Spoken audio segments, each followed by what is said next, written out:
step one is making sure that the kids don't get up there intimidated. I think when you see a faster pitch and kids get in there and they're beat before they even get in the batter's box, right? Everybody's in the dugout talking about how fast the pitcher throws. He's got really good stuff today. Get going faster. All those things create like a tendency of rushing up there. And what we always tell our guys, anytime you're facing a faster pitcher, is to, one, you have to believe in yourself. Right, you have to get up there and give yourself 3 good, aggressive chances at it. Right, we're not up there playing defense. And 2 is we have to start on time. So one thing I always tell my hitters is to start your swing earlier. Right, start your load earlier. Not necessarily swing faster or get loaded faster or swing harder, because we always want to swing 100%. But when you get up there and you're facing a guy that works really quick, has good velocity, I always tell my guys to start your load earlier. So for instance, if my timing is kind of 1, 2, and I'm swinging on 3, now that I'm facing a fast pitcher doesn't mean my load has to be 1, 2, 3 and I have to rush. It's just I'm going to start a bit earlier. So a good demonstration for that, we'll just use the middle camera, Dom. If I'm facing a slow pitcher, I might start my load when that pitcher gets here, right? So then in the batter's box, I can kind of create that nice, smooth, controlled load, and I'm going to be on time. Against a faster pitcher, I might start my load now. So as that pitcher's breaking his hands and coming forward, I start my load. But my rhythm is never going to change because the pitcher's throwing faster, right? I'm always going to start depending on how hard he's throwing, depending on whether or not he's slide stepping or quick pitching to home plate. I'm going to start my load dependent upon him. So on deck, in the hole, I always tell my hitters, get on deck, get in the hole, even 3 batters away, and really just work on the timing. Don't just swing just to swing. Start your load early. Stay smooth, stay relaxed. You see major leaguers hitting 99 miles an hour, and they look like they're in slow motion until their front foot hits the ground, and then it's a full speed swing. But I think getting the kids to believe in themselves before they get in there is huge, and also getting them to start their load earlier is huge. Not necessarily think faster or be rushed, just start earlier and start slower.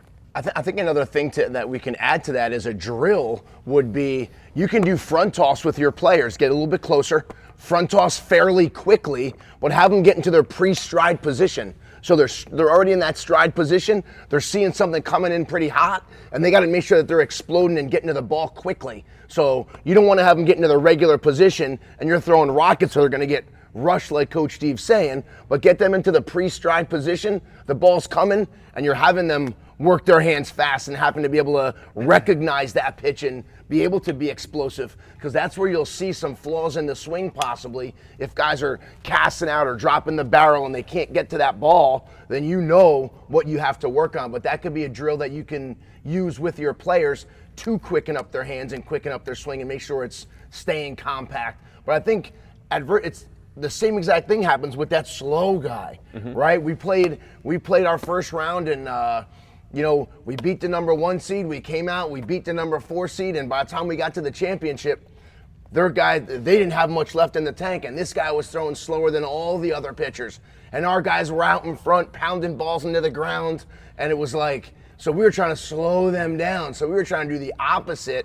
And again, if you haven't worked on it that much, it's so hard just to say, hey, stay back. Hey, drive the ball to right field. If they're not good at driving the ball to right field, or you haven't worked on how to stay back, you're just talking and yelling and saying the same thing, and they just can't physically do it. So that's another thing that's in our notes of how to really drive the ball hard to right field, with our guys. So I think the same thing happens with the fast guys as it does happen to the slower guys as well. So yeah, just last week, Mike Trout hit a homer off the starting pitcher, throwing 98.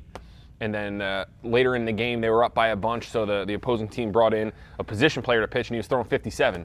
And he hit a home run off that guy, too. And they put the camera angle side by side, and you couldn't tell which guy was throwing 98 and which guy was throwing 57. And it was kind of like a trick to see, which swing was off the slower pitcher. And they looked identical. He just started earlier versus starting later. So the excuse of this guy's throwing too slow doesn't really work. I know he's the best hitter in the world, but I always try to tell our guys the same thing. I'm a big believer in picking out targets on the field too.